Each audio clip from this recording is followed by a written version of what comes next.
All right, man. We are live. Thank you so much for taking out some time. I really Of course. appreciate it. Thanks for having me here.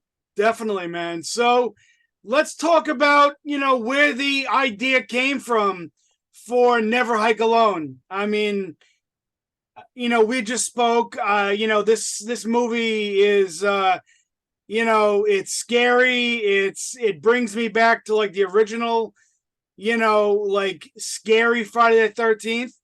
Let's get some hmm details about like where this came from for you. I mean, just like you, I grew up a big Friday the 13th fan. Probably sometime in college, I started to get the notion that I might have a chance to work in the film industry and started to pursue that um, as as an actual career. I Sure. studied it in college, all that fun stuff. And when I moved to LA in 2008, all I wanted to do was work on a Friday the 13th film. I was too late, sort of where they had already started the process of making the first or the 2009 version. I wasn't really aware of it. The internet trades and sort of like the information about it really hadn't gotten around. So I missed an opportunity for that probably. And then was waiting around for another opportunity that never came. Sure. And then one day I was hiking up in Big Bear and I was taking photos of, this little neighborhood of cabins that I found. And I thought to myself, wouldn't it be interesting if like you were out in the middle of the woods, you were taking some photos, you found Camp Crystal Lake, and you were just kind of walking around. How fun that would be to like just walk around Camp Crystal Lake. And what happens if Jason shows up? And so, sort of, that was the kernel. That was the kernel of it. It's like, what if you found Camp Crystal Lake by accident? And what if you got Jason pissed off by accident? Could you get back to your car in time to get away? And Sure. so, Never Hike Alone was really born out of that, and it went through a few different iterations until I came to like the YouTubing vlogger Bear Grillsy like type of character. And then even when we were doing that, it sort of grew from there, where we were shooting at these cabins that were all exteriors. We didn't have access to the interiors of them because people actually own them. We were Sure. tipped off to an actual abandoned camp in the San Bernardino National Forest that was like 5 minutes up the street, if that. I think it's maybe even like less than that, less than a mile from where we were shooting. There was this abandoned camp. So once we found that abandoned camp, that's where the real version of Never Hike Alone came to fruition, because it was a huge camp with multiple buildings that we could use, with interiors, exteriors, furniture, things that we could salvage. There were buildings that were falling down that we could take wood from and like build stuff in other buildings and stuff like that. So it became a year and a half long project of building sets, shooting on weekends, raising money, learning how to crowdfund, all of those things, all out of the necessity of the fact that I always wanted to work on a Friday the 13th film. I didn't think I was ever going to get that opportunity because they kept going into production and I wouldn't hear back from Bay Films. And, they kept getting canceled anyway. So it wouldn't have even mattered. Even if I worked on them, I wouldn't have been on one that got made. Right. Um, and I just, at the end of the day, I've just, been a long-standing Friday the 13th fan, wanted to see certain things in Friday the 13th. So instead of waiting around for the studios to do it for me, I ended up doing it for myself. I love it, man. And how important was it for you to get Tom Matthews reprising his role of Tommy Jarvis? I mean, it was such a monumental sort of moment for our team, because that wasn't an original plan. He wasn't in the Mm, original plans for the movie. My hope was that maybe one day he'd see it and say, "Good job." That sure. was the original goal. Sure. If it wasn't for our executive producer Barry J, who came on, who I met through the crowdfunding campaign, It's cool. he ended up getting to meet Tom Matthews through a mutual friend of his as a birthday present, and asked him straight out during that meeting if they went out to like dinner together, him and his partner, and then Tom and his wife. And said, I'm doing this fan film. You should think about doing it. And Tom was like, "Yeah, okay, buddy. Yeah, we'll see." And then looked at the first trailer that we did and went, "Oh, this isn't like any fan film that I've seen before. This is interesting. I guess I'll meet this filmmaker and see what's going on." And so prior to this, I had never met Tom Matthews. I saw him once at a convention at his table, and I was so scared to talk to him that I didn't even go up to the table because I didn't know what to say. I mean, Tommy Jarvis was my childhood hero. I mean, he was my Superman, my Batman, my, whatever hero was for most kids growing up. Mine was Tommy Jarvis, going all the way from part 4 to part 6 and growing Sure. there. But part 6 is my favorite film, and Tom sort of like was idolized as a as a star to me. Like Return of the Living Dead is another one of my favorite horror films of all time, another top fiver. So it was really wild to me to being like, not only going to meet Tom Matthews, but I got to pitch him and get him in the movie. So I was really nervous. And we sat down, I sort of explained what we had been up to, and I showed him the second trailer that we ended up releasing, and I believe in January of 2017. And no one had seen it up to that point. No one had seen the work that we had done through the fall of 2016. We got about like 3/4 of the way through the movie. We had a lot of work left to do in the spring. And we had that ambulance scene, which I had come up with, which I thought would be a cool way to end the movie. Because another executive producer of mine, Carolyn Gare, had like begged me not to kill Kyle, because in the original version of the film, Kyle got his head crushed in the side of the lake and he died. Sure. That was it. That was how the movie ended. So she was like, we were all friends with Andrew, and she was like, "You can't kill Andrew. He's too nice. He's too good. Like, we got to save him. Think of something." And so I came up with this ambulance scene. And originally everybody died in the ambulance scene too. I just had to go to another scene, and Jason rips everybody apart in that scene and then climbs in the back of the ambulance, and then the movie ends up killing him too. So when I met Tom, I sort of had him like, "Listen, like, I'd love you to do a cameo. You don't have to be Tommy. I just want you to play this ambulance driver. We're going to kill everybody." He goes, "If you kill me, the fans are going to be pissed." Sure. I go, "I know. I just don't know what to do about that yet." He goes, "And if you have me, make it Tommy." So I went, "Okay." And so he said right then and there, he's like, "I love what you got going on. This is way different. It's one day, I'll do a cameo. What do you want me to do?" And I was just like, "Well, don't say anything to anybody, because, you're only going to be in it for a minute. And I hate when movies say, 'Oh, so-and-so is going to be in the movie,' and then they're in it for like 2 seconds. Sure. You know what I mean? Then you let everybody down." And in fact, this is a funny story. The first time that ever happened to me, I believe, was, I can't remember what movie it was, but Steven Seagal was supposed to be in the movie. And I was a big Steven Seagal fan as a kid, because I used to Who like is him it? breaking art. Steven Seagal? Yeah, of course. Yeah. So he was like, he's supposed to be in the movie, and he dies in the first like 2 minutes. I And you're like, remember "Wait, what? I thought this was a Steven Seagal movie. I thought people were gonna get their arms broken. What is this?" So ever since then, I've been all against not bringing people in if they're not going to actually be in the movie. And I came up with the idea of, you know what? We're going to surprise people. Like, let's not tell anybody you're in the movie. And when you open those doors at the end of the film, people's minds are going to be blown. I guarantee you, people's minds will be blown. And so Sure. he says, "Let's do it." So, I said, "First thing I have to do is rewrite the ending so you survive, and I got to film the rest of this movie. So let me get through that stuff first." So we did both those things. July 2017, we brought Tom out. He approved the script. We shot that scene all in one night. And then, October 13th, 2017, people tune into Never Hike Alone expecting a fan film. And they get something a little bit more than that. They get something that's a little bit more thought out, something with a little bit more budget, with a little bit more cinematic value. And then all of a sudden, you get 45 minutes in the movie, and you're like, "Wow, that's something cool. What's going on with this ambulance scene?" And all of a sudden, Tom Matthews shows up. It was sort of just like that. It was that extra wow factor that I think I think that we surprised everybody with what we were able to create. And then we brought Tom into the mix, and it was just like, that was like the final straw for, I think, a lot of people, in a great way, where they were like, this is an experience that we haven't had in a long time. And for me, my goal with the entire thing, and especially with Tom, was Friday the 13th fans have not had much to celebrate since 2009, at least. Sure. And I would argue that we haven't had much to celebrate since 1993, because we were promised the final Friday, and we were given something much different than what we were all expected. So Sure. I feel like it's been a very long road for Friday the 13th fans, and is sort of like feeling like we watched something that made us feel like the original Paramount films made us feel. And you could probably even rewind that for some people all the way back to part 8 and part 7. Sure. So there's a certain degree to there. So it was like, I want to give Friday fans something to cheer about. And even though we didn't have a huge following back then, the people who did turn in, a few thousand people, they all flipped out. And the Sure. reason why we're still doing it to this day is because that was so effective, and it helped us build, this fan base that's, allowed us to go into Never Hike Alone 2, and, Never Hike in the Snow, and everything else that we've done. It really all comes down to us doing our job, and then Tom, hooking his train onto ours and saying, "Let's do this together." And I think the people that have benefited, most out of it is Friday the 13th fans, because we've been able to create content that allows us to see our favorite character continue on in these stories.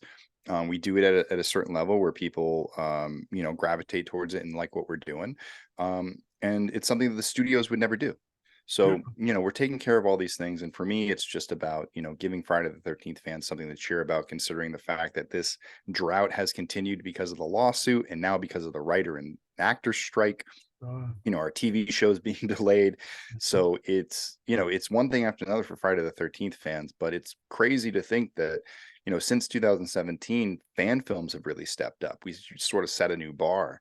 And now, there's fan filmmakers all over the world who are contributing and who are looking at Never Hike Alone and saying, well, if they can make it cinematic, and that's how that's how you sort of like get people to actually watch it now. Well, we're going to up our game. We're going to try and do something on the same level. So that the efforts have been increased as well around the world. And I would say in between 2017 and 2023, you've seen dozens, if not hundreds of Friday the 13th fan films, pop up all over the internet of different levels, all different sort of like entries.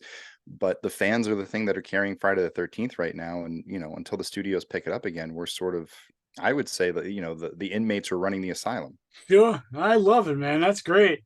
And how did you end up also playing Jason Voorhees as well? How did By that come necessity. about? By Necessity? necessity. Yeah, I'm 6'3", so it fit. I always wanted to build my own costume. I always wanted to play Jason. The original idea was that this thing was going to be 5 to 7 minutes, so I didn't think it was going to be a huge deal. When it got into a bigger realm, I actually do share the role with a Right. stunt double. His name is Brian Forrest. He does an excellent job. He does a lot of the fight scenes. A lot of people give me credit for some of the work that he does, but I'm always quick to say, hey, listen, like it's a combination of me and Brian.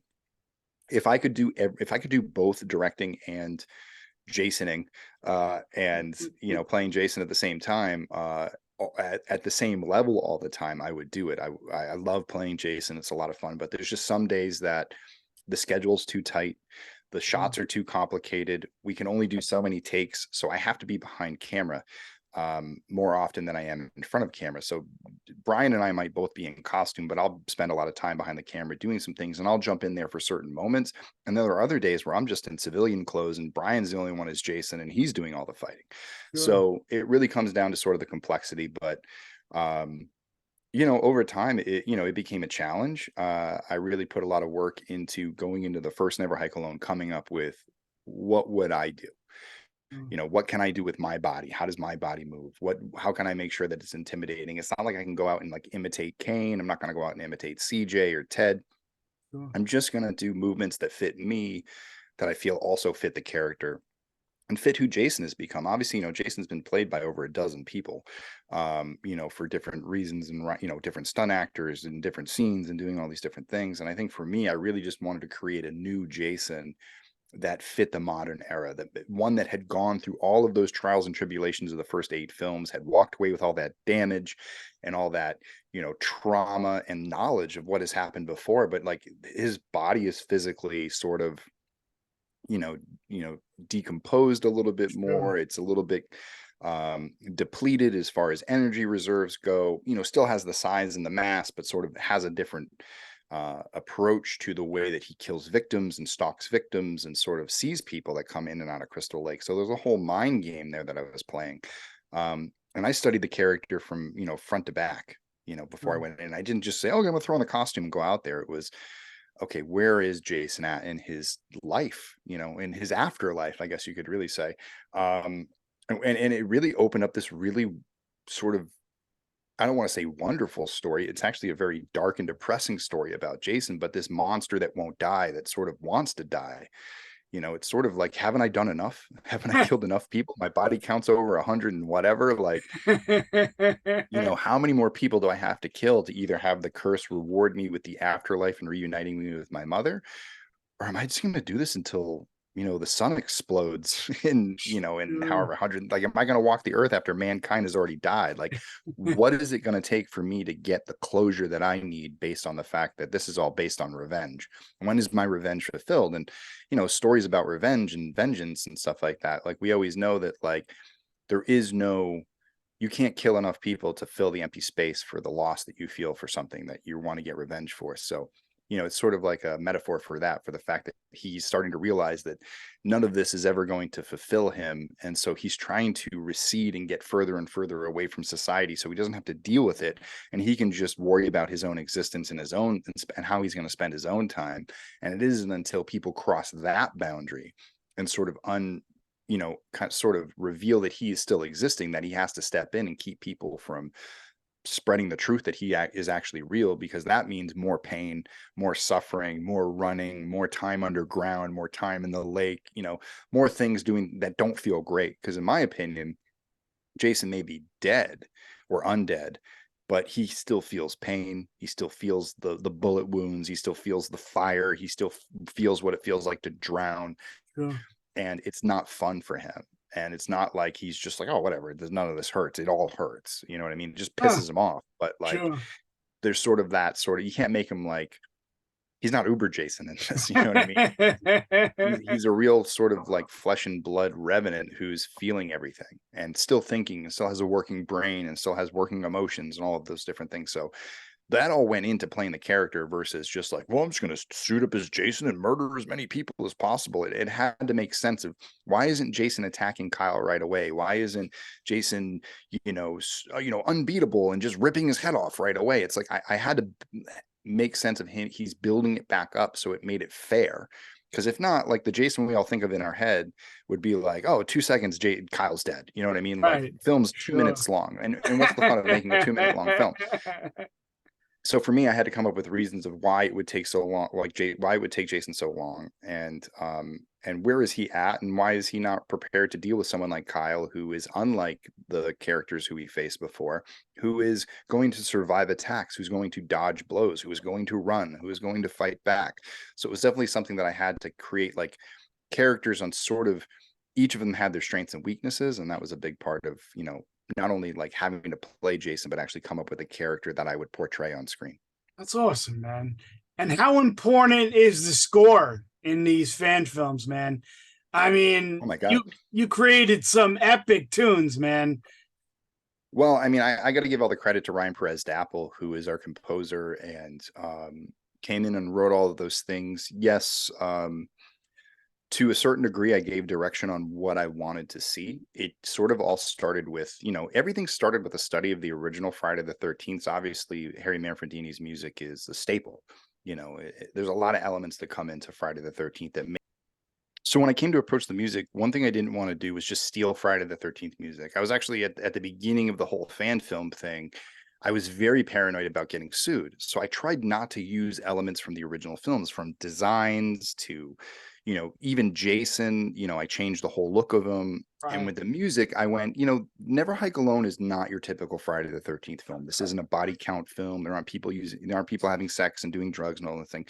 It's an adventure movie. Right. And it's almost set in an alternate universe that we've never seen a Friday the 13th before. So I want to create sort of this bizarro Friday the 13th experience and look at the old films and sort of recreate it with our new camp, because obviously our new camp doesn't look like the old camp. But what are the elements we could recycle and sort of give it a new look, like even down to like the crime scenes and things like that, like where they were happening in the films. Right.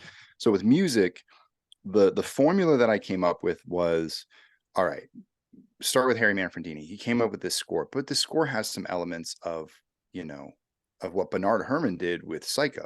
Sure. In the Psycho theme, if you go and listen to the Psycho theme and you listen to Friday the 13th back to back, you'll recognize a lot of the same instruments are being used, a lot of the same elements, and, you know, things are being used. So I was like, okay, so Bernard Herrmann was Harry Manfredini's inspiration. What else in Bernard Herrmann's library is something that I would want to use for this? And so the other thing that we were doing was, well, you know, this kind of feels like Never Hike Alone felt like a little bit like The Shining.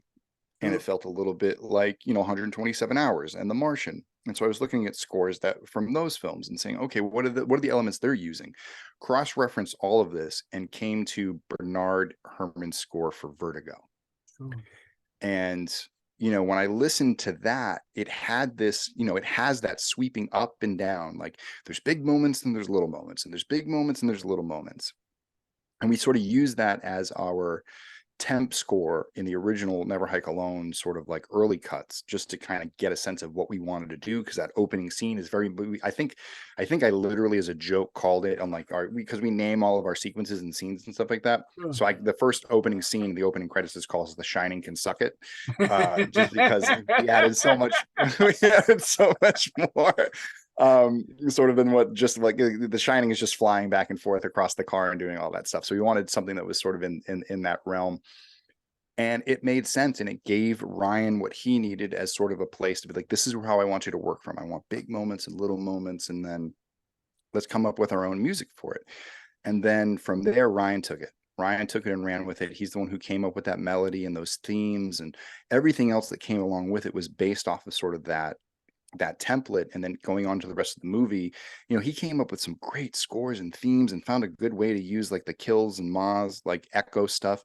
And even then, because there's like a lot of little jokes that we have behind the scenes that, like, we know it's kill and Ma, we know it's kill mommy is Sure. the thing. Right. But for years we've always thought it was like we all thought it was Right. so we do use chs and ahs in Never Hike Alone, so we don't get sued by Harry Manfred because they're using my kills and mahs. I'm like, no, we're using chs and ahs, so back off. Literally everything. We thought about every legal detail that we would run into and tried to like usurp it as best we could. But ever since then, like, Ryan has worked on every single production that I have done. Like, I think for the most part that I've been a producer director on, he's done all the music for me for stuff that we've produced through Womp Stomp Films. He's done a majority of the music. He did the music for Pathosis, at least, and he did the music for Dylan's New Nightmare, and obviously he did Never Hike in the Snow, and he's doing Never Hike Alone too. So the relationship that we've had with Ryan has been very special, and I'm very lucky. I mean, just happened to meet him.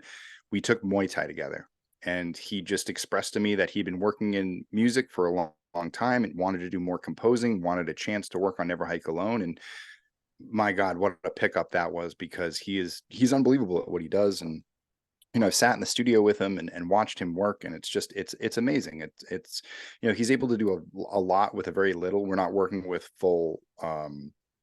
full orchestra here, where he's doing most of it in the computer, and then he's bringing in session musicians just to add some live music, some live strings, some live percussion, and he does it all in the computer and makes it sound even bigger and better than you would think with just a few little elements. So we really get to luck out with his talent that he brings to the film. That's epic, man. And so how did like the ghost cut come about? What was that? How did that come about? We always knew that we wanted to do like a master cut of like everything eventually, because there's just so much material and you want to watch it all in one setting. It would be a nice thing. The ghost cut came because a lot of people were confused. They were like, wait, is Snow a sequel, or is it a prequel? Is it where does it stand? And it was a prequel. So like, I think a lot of people sort of didn't read the descriptions, didn't read what we put on our on our Indiegogo to say this is the prequel. It's a pilot episode for 3 more episodes. They're going to come out. We're going to do a web series. That's how we're going to do Never Hike Alone 2. A lot of people missed that information, and so they got confused. And I said, why don't we make it easy for everybody? We made the Disappear music video to promote Never Hike in the Snow. Never Hike in the Snow is supposed to set up Never Hike Alone 2. The pandemic at that time, because that's when Never Hike in the Snow came out. The pandemic is what shut down us doing Never Hike Alone 2. So we didn't get to just jump into new material. So I said, because, everyone wanted to see a feature length film in October when we released Never Hike in the Snow, and everyone was disappointed that it was only 25 minutes long, even though we stated that it was only going to be 25 minutes long, let's give them something else, because we did film this, we filmed this scene with, so that's when I came up with the idea to do like the cameo with Tracy Savage and have Vinny do the news conference. We added that in. Those were going to be bonuses for the Never Hike Alone Blu-ray. But then I thought, oh, wouldn't this be like, and, I sat down with the editor and I said, hey, what if we did this? What if we sort of like took, trailer number 2? One of my favorite things that I ever created for this entire thing happened to be the commercial for Camp Crystal Lake that would have aired in 1979 before the camp opened, and then it cuts to a newsreel, and all of a sudden you realize that, oh shit, like there's murders happening at Camp Crystal Lake, no one's going there now, you know what I mean? So we added that at the beginning. Then we took the Disappear music video and we added a voiceover by Tom Matthews that was originally, and maybe it will make its way back in, but it was actually a voiceover that I had written for Never Hike Alone 2. It was something that Tommy was going to say at the beginning of the movie when there was an older opening scene, Sure. which was eventually replaced by the sneak preview that we did with Tommy seeing young Tommy. Yeah, that was Uh, good. so we added that, and that created an extra layer to the Disappear music video. It sort of like introduces it in a new way to realize like, no, that he's still out there. And that's sort of what Disappear is about, is that he's still out there, but also setting up that there's something wrong with Jason as well. And then, we get to set the years too. So we get to see that, the original commercial happened in 1979. Then all of these years pass, which technically span the amount of time that the Paramount era had gone through, because I believe Jason Takes Manhattan, depending on where you follow the certain timelines, either happened in 1998 or 2001. Mm-hmm. So, we say, okay, there's 2001, 2017 is when Never Hike Alone happened. Let's just be fun and minus 13 years, take it to 2004. That gives us a nice buffer zone between Manhattan and, our other story, to say like, okay, that gives Jason enough time to get back to camp, get reestablished, and, start living a new life there. So Disappear happens in 2004. Then many years later, 13 years later, in the January of 2017, that's the Never Hike in the Snow event, which leads into what we're going to be doing with Never Hike Alone 2. But then Never Hike Alone and Never Hike Alone 2 sort of happen both at the same time and then run into each other and then become its own movie. So Never Hike Again, which was the original first episode, was supposed to be, it was called Never Hike Again because it happens at the same time of Never Hike Alone. So Okay. it's the same exact story, but it's just all from Tommy's perspective. That's act one of Never Hike Alone 2. It's everything that leads up to Tommy finding Jason, or Tommy finding Kyle, fighting Jason, and then escaping back to the hospital, but all from Tommy's perspective. That's awesome. The second act and the second episode, or the third episode, technically, after Never Hike in the Snow and Never Hike Again, was Jason Takes Crystal Lake. This is the first time in however many years that Jason has left camp and come into Crystal Lake. Not only coming back into Crystal Lake, but returning to an old stomping ground, Wessex County Medical. So we get to kind of go through that, and that became sort of the Halloween 2 of the Never Hike Alone series.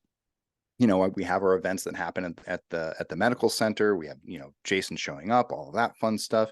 And then the final hike, which is the final scene where they all go back to the camp because they have to get back to the camp to fight Jason. And they want to try and put him down once and for all. It's the final battle. It's, the final hike, all of this, it all sort of made sense.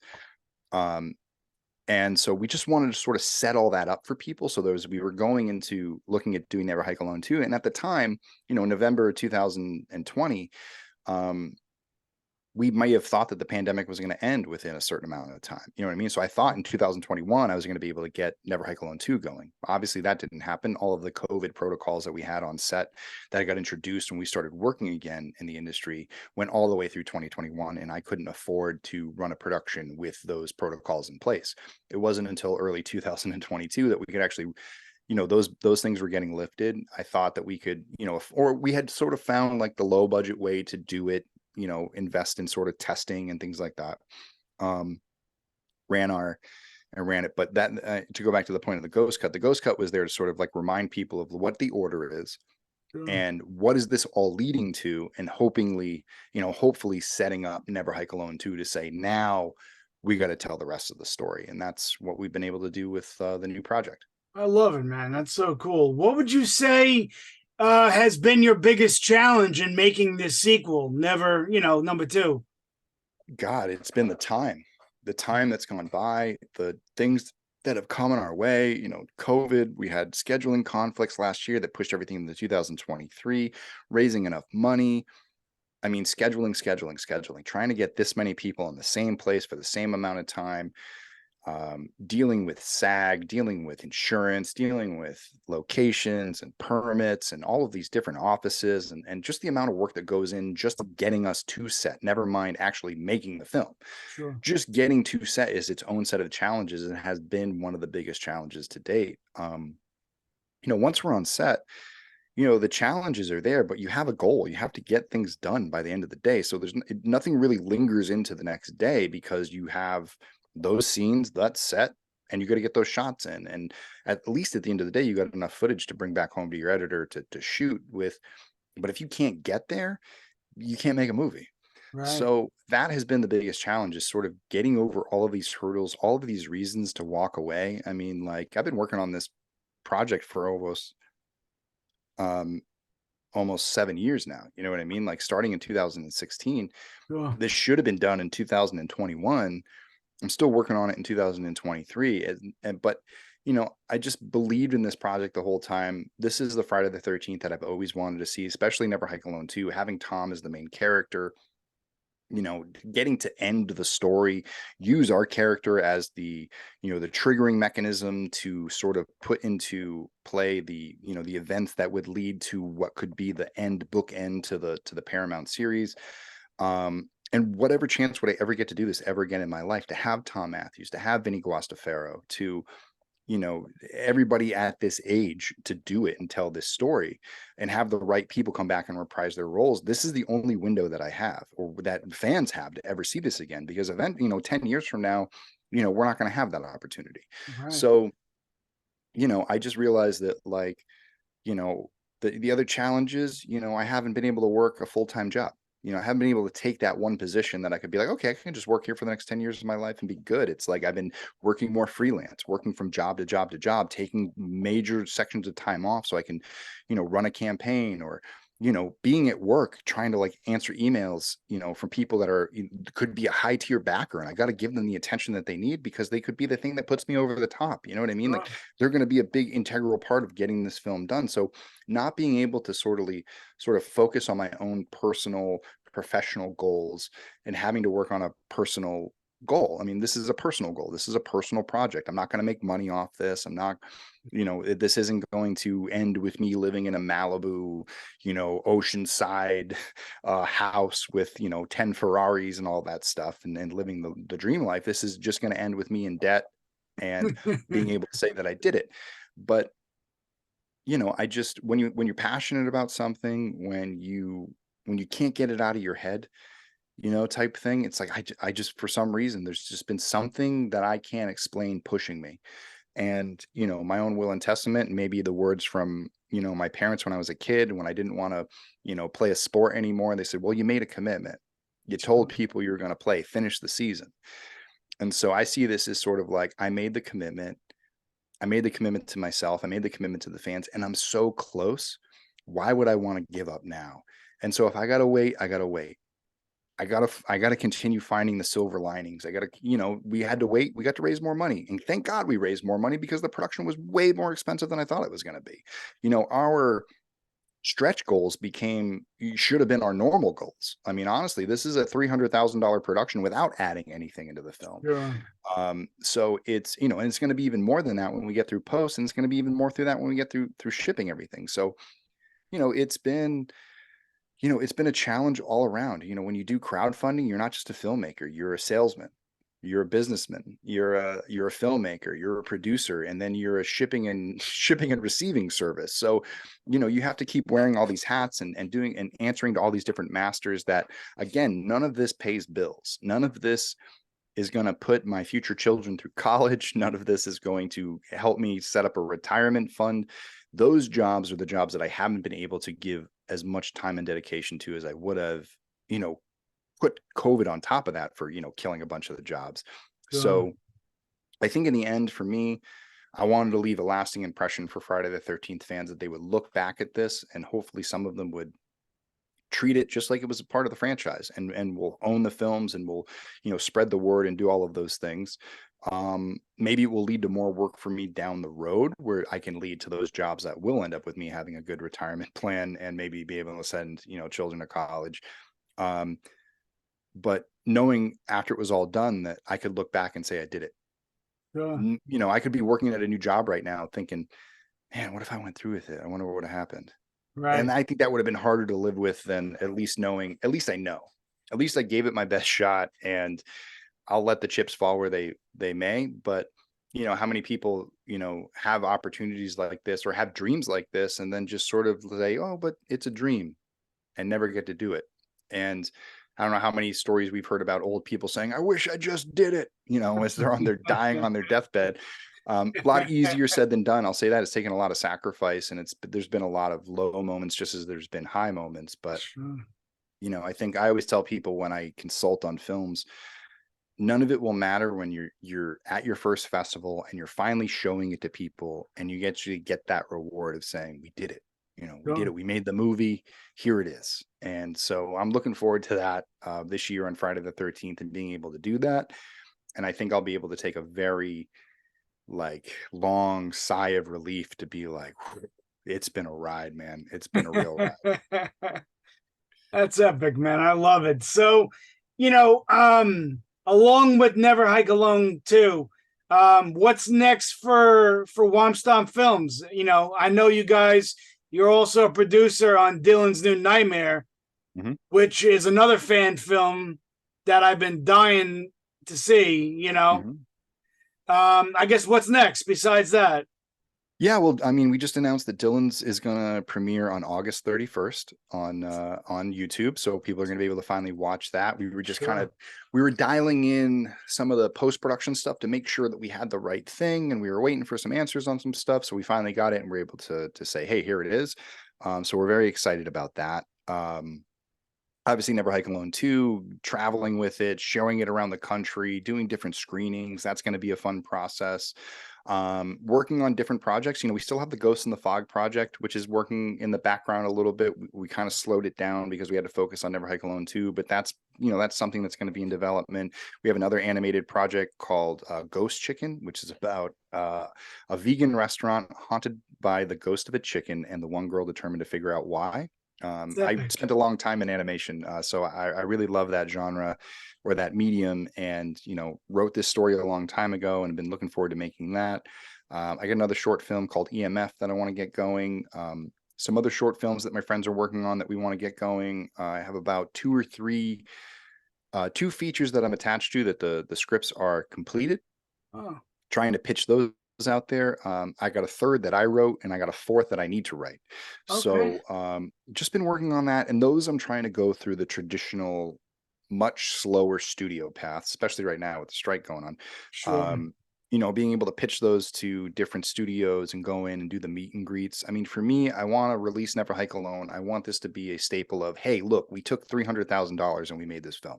Sure. The original Friday the 13th had $750,000 in 1979. I mean, had $750,000 in 1979. So what can you give your friend Vinny in terms of budget for a low budget horror film that I could go out and make with an actual sort of industry backing? It doesn't have to be a studio, but some type of high level independent company with a high level independent producer who could come on and take the skills that we have with Womp Stomp Films, not just me, but my entire crew, the people that I've come to meet.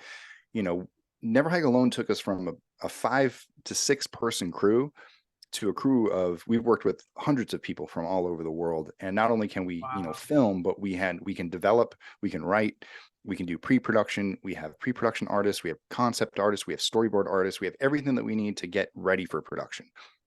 We have everything we need to shoot a production, and we have everything that we need to do a post-production professionally, because our post-production partners are all people who work for professional films, and the people who work on our films all work on professional productions. So we've all been doing it long enough. We were juniors for a long time, but now we're stepping up into the senior levels. Like, people are taking over departments, people are taking over companies. So we're looking forward to the opportunity to have a production company look at us, see us as a viable entity to create a production, whether I'm producing it, whether I'm writing it. Mostly I would love to direct it. I mean, that's where I really want to go, is just get into the director's seat. I want to work with a writer, and I want to work with a producer, and I want to direct. And then, be able to see what we can create and start putting stuff out on the circuit, whether it's on streaming or it's, direct to video or whatever it's going to be. Just want to start getting that ball rolling. So by the time, I'm about to turn 40, when I turn 50, I'm looking at, doing, studio films at that point. But I think the next 10 years of my life are looking at getting some independent productions out there, and getting them released and doing some original content. That's amazing, man.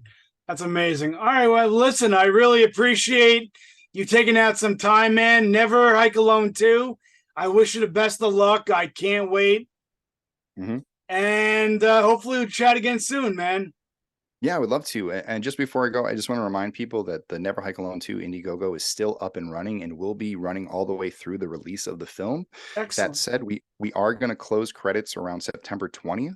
We're currently running a contest right now. We have 4 perks that will qualify you to become an executive producer on the film. And if you are chosen in that raffle, you also walk away with the screen used shotgun used by Tommy Jarvis, who is right behind you. That shotgun Sure. exactly will be in your possession. It's not a real shotgun, it's an airsoft shotgun. We never fired it once. Um, if you choose a Jarvis versus Jason bundle perk, that's the $150 perk that's featured on the campaign right now. That will get you Man. 5 entries into the raffle. The other 3 perks are just the Blu-ray or just the 8x10s or just the poster. That will get you 1 entry into the raffle. So far, there are 200 people entered into the raffle, some of them with multiple entries because they've chosen the Jarvin versus Jason perk. Sure. Definitely check that out. We have more things that we're releasing. Like this week, we released a sticker pack. We did alternate covers for the Blu-rays. So Never Hike in the Snow, Never Hike Alone, and Never Hike Alone 2 all have alternate Blu-ray jackets that you can just slip right in, one out for the other, depending on what your art tastes are. And we'll have more stuff coming up throughout the weeks. We have replicas of signs. And then we're also looking for a couple more producers. We have some room on the co-production level. We have room on the producer and executive producer level. I just reduced the price of those. Co-producers down to 7,500, and an executive producer is, it's 10K. But at the same time, those 2 levels, if anybody goes through, I have a screen use perk that will become yours that you will be like, I cannot believe I own this. Like, I can't believe I own the thing from the film that's now in my house. So I would just say that if you become a producer, you're going to have, we did this in the first Never Hike Alone too. We basically send you a pamphlet where we're going to send you a Google Doc that says, here are all the available perks that are, not all the available props. Sure. Choose, it's yours. You're a producer on the film, walk away with a piece of the movie and keep it in your a lot of horror fans I know have horror dens, so Sure. perfect thing for the horror den to put up on the wall and say, I was not only a producer on the film, but I also got this. Lots of other cool perks are out there too. We have like 3 vinyls left. Lots of fun stuff. So definitely, if you're listening and watching, just check out the campaign. Definitely get your name in the credits. We have over 3,000 people that have backed the film so far. We just want the longest list of credits on the end scroll as possible, so that when people watch this back in 5, 10, 20 years, they say, wow, this film, yeah, Vinny DiSanti, the director, producer, yada, yada, yada. Well, guess what? If it wasn't for those 3,000 plus people in the credits, there's no such thing as Vincent DiSanti, director, producer, or any of these people coming out and being able to make these movies. So it's without the fans, we can't do it. And we're trying to rally as many Friday the 13th fans to get their name on it as possible. So definitely check out the campaign and give it a look. Perks start as low as $10. So you don't have to become a $10,000 executive producer to get your name in the credits. You just get it at the front of the credits if you do that. But lots of different options. There's digital perks, there's just a credit, there's Blu-rays, t-shirts, pins, lots of fun stuff. So definitely check out the campaign when you get a chance, and definitely check out the YouTube channel, Womp Stomp Films, WOMPSTOMPFILMS, and check out everything else we have on the channel, and get ready for Never Hike Alone 2 on Friday the 13th of October of this year. Oh man, that's so epic. Listen, I'll make sure to link up everything. So all the links will be Appreciate there, that. Indiegogo and YouTube. Of course. So yeah, man. All right, cool. Listen, I appreciate it again. And best of luck, man. I appreciate it. Thanks for having me on, man. I really appreciate it. All right, brother. Have a good one.